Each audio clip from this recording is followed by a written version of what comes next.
राधे राधे, जय माता की भक्तों।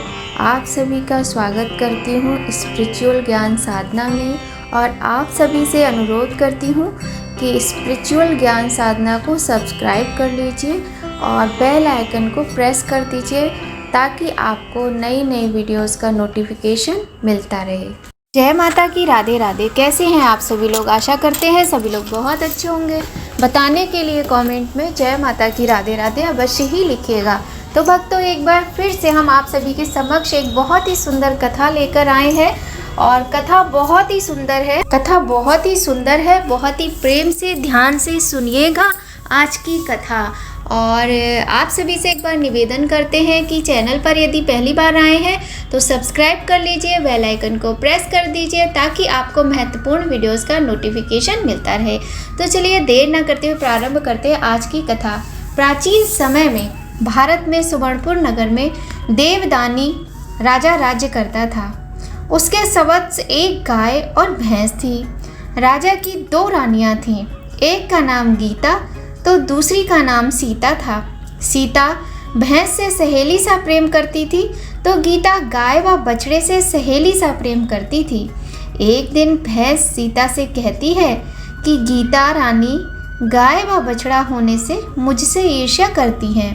सीता ने सब सुनकर कहा कि कोई बात नहीं, मैं सब कुछ ठीक कर दूंगी।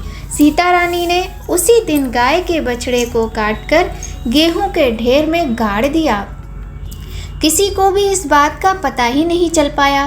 राजा जब भोजन करने बैठा तब मांस की वर्षा होने लगी। महल में चारों ओर मांस तथा खून दिखाई देने लगा। थाली में रखा सारा भोजन मल मूत्र में बदल गया। यह सब देखकर राजा के होश उड़ गए और उन्हें एहसास हुआ कि उनके राज्य में कोई बहुत बड़ा पाप हुआ है जिसकी सजा पूरे राज्य को मिलने वाली है। ईश्वर से विनती करने पर राजा को एक आकाशवाणी सुनाई दी कि हे राजन, तुम्हारी रानी सीता ने गाय और उसके बछड़े को मारकर गेहूं के ढेर में छिपा दिया है, जिससे यह संकट पूरे राज्य में आ गया है। इस संकट से उभरने के लिए कल गोवत्स द्वादशी पर तुम्हें गाय तथा बछड़े की पूजा करनी है। कल गोवत्स द्वादशी है, इसलिए भैंस को बाहर कर गाय व बछड़े की पूजा करो। इस दिन व्रत रखकर एक ही समय खाना है, जिसमें गेहूं का प्रयोग नहीं करना है और ना ही चाकू काम में लेना है। कटे हुए फल और दूध का सेवन भी नहीं करना है। इससे तुम्हारे समस्त पाप नष्ट हो जाएंगे और बछड़ा भी जीवित हो जाएगा। संध्या समय में गाय के घर आने पर राजा ने उसकी पूजा की और जैसे ही बछड़े को याद किया, वह गेहूं के ढेर से बाहर निकलकर गाय के पास आकर खड़ा हो गया। यह सब देखकर राजा अत्यंत प्रसन्न हुआ और उसने राज्य में सभी को गोवत्स द्वादशी का व्रत रखने का आदेश दिया। और कैसी लगी आपको ये कथा जरूर बताइएगा। तो चलिए साथ ही हम एक बहुत ही सुंदर सी कथा आपको और सुनाते हैं। बोलिए गणेश भगवान की जय, गौरी शंकर भगवान की जय, लक्ष्मी नारायण भगवान की जय। प्राचीन काल की बात है। राजा जनक ने ज्यों ही योग बल से शरीर का त्याग किया, त्यों ही एक सुंदर सजा हुआ विमान आ गया और राजा दिव्य देहधारी सेवकों के साथ उस पर चढ़कर चले। विमान यमराज की सैमनीपुरी के निकटवर्ती मार्ग से जा रहा था। ज्यों ही विमान वहां से आगे बढ़ने लगा, त्यों ही बड़े ऊंचे स्वर से राजा को हजारों मुखों से निकले हुए करुण ध्वनि सुनाई पड़ी। पुण्यात्मा राजन, आप यहाँ से जाइए नहीं। आपके शरीर को छूकर आने वाली वायु का स्पर्श पाकर हम यातनाओं से पीड़ित नरक के प्राणियों को बड़ा ही सुख मिल रहा है। धार्मिक और दयालु राजा ने दुखी जीवों की करुण पुकार सुनकर दया करके निश्चय किया कि जब मेरे यहाँ रहने से इन्हें सुख मिलता है तो बस मैं यहीं पर रहूँगा। मेरे लिए यही सुंदर स्वर्ग है। राजा वहीं ठहर गए। तब यमराज ने उनसे कहा यह स्थान तो दुष्ट हत्यारे पापियों के लिए है। हिंसक, दूसरों पर कलंक लगाने वाले, लुटेरे, पतिपरायणा पत्नी का त्याग करने वाले, मित्रों को धोखा देने वाले, दंभी, द्वेष और उपहास करके मन, वाणी, शरीर से कभी भगवान का स्मरण न करने वाले जीव यहाँ आते हैं और उन्हें नरकों में डालकर मैं भयंकर यातना दिया करता हूँ। तुम तो पुण्यात्मा हो, यहाँ से अपने प्राप्त दिव्यलोक में जाओ।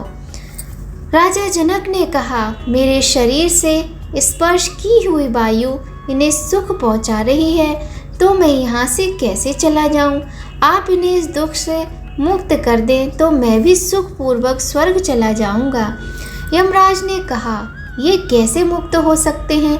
इन्होंने तो बड़े बड़े पाप किए हैं। इस पापी ने अपने पर विश्वास करने वाली मित्र पत्नी पर बलात्कार किया था, इसलिए इसको मैंने लोह शंकु नामक नरक में डालकर 10,000 वर्षों तक पकाया है।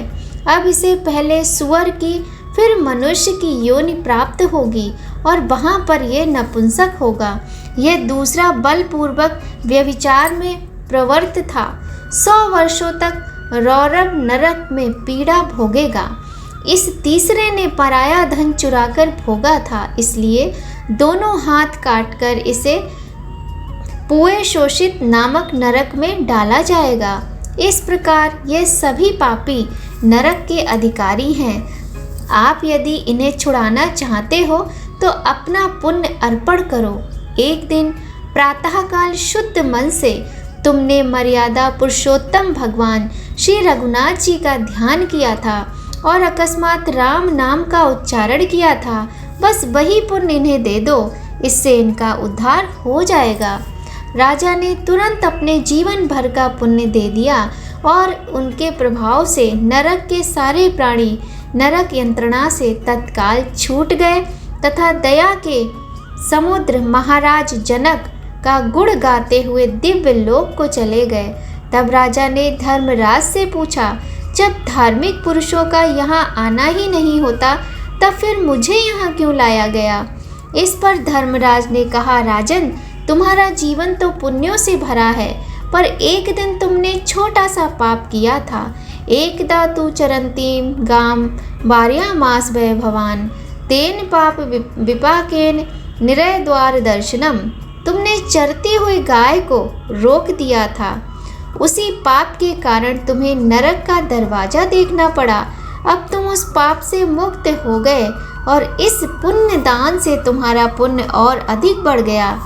तुम यदि इस मार्ग से ना आते तो इन पापियों का, इन बेचारों का नरक यंत्रणा से कैसे उद्धार होता?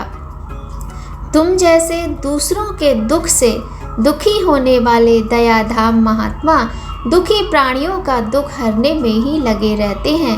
भगवान कृपा सागर हैं। पाप का फल भुगताने के बहाने इन दुखी जीवों का दुख दूर करने के लिए ही इस संयमनी के मार्ग में उन्होंने तुमको यहाँ भेज दिया है। तदनंतर राजा धर्मराज को प्रणाम करके परम धाम को चले गए। इस प्रकार से कितनी सुंदर ये कथा हमने सुनी राजा जनक की। क्या आपने पहले सुनी थी? मैंने तो बिल्कुल भी नहीं सुनी थी। अब हम आपको एक तीसरी कथा भी यहाँ पर सुनाते हैं। महाभारत अनुशासन पर्व में वृषभ ध्वज की ये कथा है और आज की वीडियो में हम आपको सिर्फ गाय माता की ही कथा सुना रहे हैं। और वो भी हम इसलिए सुना रहे हैं, सच बताएं आपको, क्योंकि अभी तक हमने जन्माष्टमी का त्यौहार मनाया, लड्डू गोपाल की छठी का त्यौहार मनाया और गौ माता की देखिए बछ बारस का त्यौहार था। तो वो उस दिन थोड़ा सा कुछ था ऐसा कि मैं कुछ वीडियो वगैरह नहीं बना पाई। तो आज मैं अपने घर में गौ माता रखती हूँ और मैं बहुत प्रेम करती हूँ गौ माता से। और बस ये है कि यहाँ पर गौशाला काफ़ी दूर है, अकेले जा नहीं सकती तो जा नहीं पाती हूँ। तो मेरा मन कर रहा था कि मैं गाय माता के ऊपर ही आज कथाएँ सुनाऊँ, इसलिए सुना रही हूँ। तो चलिए प्रारंभ करते हैं। एक बार गौ माता सुरभि का बछड़ा दूध पी रहा था। दूध पीते बछड़े के मुख पर दूध की जो थी लाइन बन गई। वही झाग हवा से उड़कर भगवान शंकर जी के मस्तक पर जा गिरी। ऐसा होने पर भगवान शिव कुछ क्रोधित हो गए। उस समय प्रजापति जी ने भगवान शिव से कहा, हे प्रभु, आपके मस्तक पर जो दूध का छींटा पड़ा है वह अमृत है। बछड़ों के पीने से गाय का दूध झूठा नहीं होता। जैसे अमृत का संग्रह करके चंद्रमा उसे बरसा देता है, वैसे रोहिणी गौएं भी अमृत से उत्पन्न दूध को बरसाती हैं। जैसे वायु, अग्नि, सुवर्ण, समुद्र और देवताओं का पिया हुआ अमृत कभी झूठे नहीं होते, वैसे ही बछड़ों को पिलाती हुई गौ भी कभी दूषित नहीं होती। ये गौ माता अपने दूध घी से समस्त जगत का पोषण करती हैं। सभी लोग इन गौओं के अमृत में पवित्र दूध रूपी ऐश्वर्य की इच्छा रखते हैं। तत्पश्चात प्रजापति जी ने श्री महादेव जी को बहुत सी गौ और एक बैल दिया। इस पर शिव जी ने प्रसन्न होकर वृषभ अर्थात बैल को अपना वाहन बनाया और अपनी ध्वजा को उसी वृषभ के चिन्ह से सुशोभित किया। इसी से उनका नाम वृषभ ध्वज पड़ा। फिर देवताओं ने महादेव जी को पशुओं का स्वामी बना दिया और गौओं के बीच में उनका नाम वृषभांक रखा गया।